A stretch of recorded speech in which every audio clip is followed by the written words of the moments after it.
अस्सलाम वालेकुम। तो मैं हाज़िर हूँ आपकी खिदमत में नॉवल मोहब्बतों के हिसाब को लेकर 5वीं किस्त के साथ। ज़ारिन हैदर और ज़ावियर की दिलचस्प मुलाकात, धमाकेदार एपिसोड। तो फिर शुरू करते हैं। रात के 11:30 बज चुके थे। समंदर के आसपास के इलाके को मसनूई रोशनी ने घेर लिया था। वो अभी भी उसी पत्थर पर बैठी थी, ज़माने से बेखबर होकर। तभी उसे एक आवाज़ ने मुतवज्जह किया था। वो न जाने किससे बात कर रहा था, मगर आवाज़ इतनी तेज़ थी कि वो उस तक आसानी से आ रही थी। यार, ये जो मोहब्बत होती है ना, जिंदा लोगों का नसीब कम ही होती है, वरना ये बेचारे लैला मजनू, हीर राजा, शीरी फरहाद, रोमियो जूलियट मोहब्बत पाने के लिए अपनी जान गंवाते नहीं।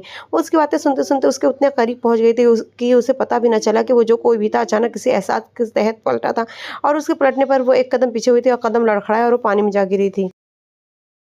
ओ खुदा, ये कौन है और ये कब मेरे पीछे आ खड़ा हुआ था? वो उस शख्स को एक तेज लहर की लपेट में आते देखकर जल्दी से पानी में कूद पड़ा था। वहाँ थोड़ा अंधेरा था, इसलिए वो समझ ही नहीं पाया कि वो कौन है। जब उसने उसे खींचकर किनारे की तरफ लाने की कोशिश की, तो तब उसे अंदाजा हुआ कि ये लड़का नहीं, एक लड़की है। शायद वो खौफ की वजह से बेहोश हो गई थी। वो उसे उठाकर किनारे पर बने हुए एक टेंट की तरफ आया था। यहाँ अब शाम की बनिस्बत भीड़ कम थी, इक्का दुक्का ही लोग वहाँ मौजूद थे। उन लोगों में एक उसका मैनेजर भी था। वो जल्दी से उसकी तरफ दौड़ कर आया था। Any problem sir? वो एक नज़र लड़की को देखकर, जो कि भीगी हुई थी और बेहोश भी थी, हैरान नज़रों से अपने बॉस को देखने लगा था। पहले अंदर चलो और जल्दी से ब्लैंकेट लेकर आओ। जाविया ने टेंट के कोने में पड़े ब्लैंकेट की तरफ इशारा किया था। जी जी, अभी लेकर आता हूँ, हसन हकलाकर बोला था। सर, इसका क्या करूँ? वो ब्लैंकेट को हाथ में लेकर उससे पूछ रहा था। लाओ मुझे दो। उसके हाथ से झपट कर लड़की को ब्लैंकेट उठाते हुए उसके करीब ही बैठ गया और उसके हाथों को रगड़ने लगा था। मगर वो हीटर ऑन करना नहीं भूला था, जिससे बहुत जल्द पूरा टेंट गर्म हो गया था। थोड़ी ही देर गुजरी थी कि वो लड़की कसमसाकर आंखें खोलकर देखने लगी थी। Are you okay? वो उस पर झुककर पूछ रहा था। मैं कहाँ हूँ और आप कौन हैं? ज़ारिन हैदर ने हैरान नज़रों से सामने बैठे उस शख्स को देखकर एक साथ दो सवाल कर दिए थे। यही तो मैं भी पूछना चाहता हूँ कि आप कौन हैं और मेरे पीछे अचानक क्यों खड़ी हो गई थी? और वो इसके सवाल को नज़रअंदाज करके उससे सवाल कर बैठा था। मैं ज़ारिन हैदर हूँ। मैं वहाँ से गुज़र रही थी कि अचानक आप पलटे, में गिर गई।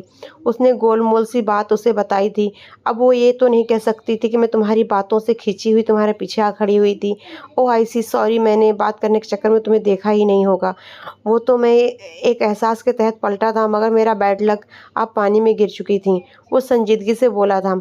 जी कोई बात नहीं, मगर मैं अब ठीक हूँ, मुझे जाना चाहिए, ज़ारिन हैदर उठते हुए बोली थी। मिस, आपके कपड़े गीले हैं, आप कैसे जा सकती हैं? हसन, जो बहुत देर से तमाशाई बनकर खड़ा था, बोल उठा। वो दोनों ही चौंके थे। ओह हाँ सॉरी, मैंने भी ध्यान नहीं दिया। एक मिनट मिस, आप वेट करें, मैं अभी आता हूँ। ज़ावियर टेंट के अंदर से बाहर की तरफ वो गया था। फिर जब वो दाखिल हुआ तो उसके हाथ में एक शॉपर था। इसने वो ज़ारिन की तरफ बढ़ाया और हसन को इशारा करता हुआ बाहर निकल गया था। ज़ारिन ने अपने हाथ में पकड़े हुए शॉपर को खोलकर देखा था। उसमें एक बहुत ही प्यारा और खूबसूरत सा ड्रेस था। वो सफ़ेद कलर का एक नफीस सा सूट था, जिस पर धागों से बना काम था।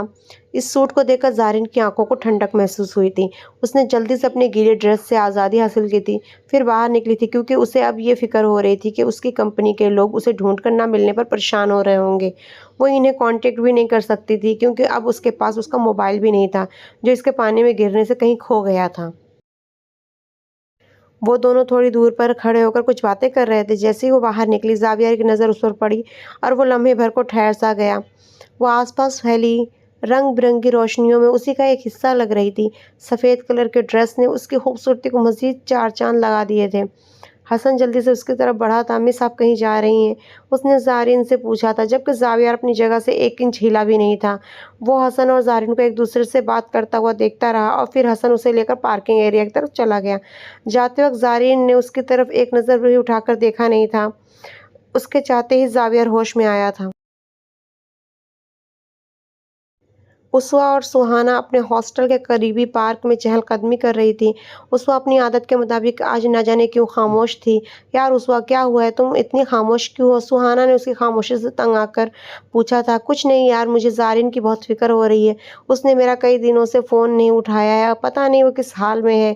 उसवा ने सुहाना से अपनी दिल की बात कही थी। तुम इतनी फ़िक्र मत करो, वो कोई छोटी बच्ची नहीं है, अपना ख्याल रख सकती है। वैसे वो कहाँ है? सुहाना ने उसे तसल्ली दी थी। बात उसके छोटे बच्चे होने की नहीं है, बात उसकी तकलीफ़ की है, जो मैं उससे बाँट नहीं सकती, क्योंकि मैं उसके पास नहीं हूँ, उस वक़्त धीमे लहजे में बोली थी। सुहाना ने अभी कुछ बोलने के लिए अपना मुंह खोला ही था कि सामने से कोई उसे आते हुए दिखा था। इज़्ना यहाँ क्या कर रही है? वो बड़बड़ाते हुए खुशी से भागी थी। अस्सलाम वालेकुम, कैसी हो सुहाना? इज़्ना उसके गले लगते हुए बोली थी। जारी है Y B novel lovers, please like share and subscribe.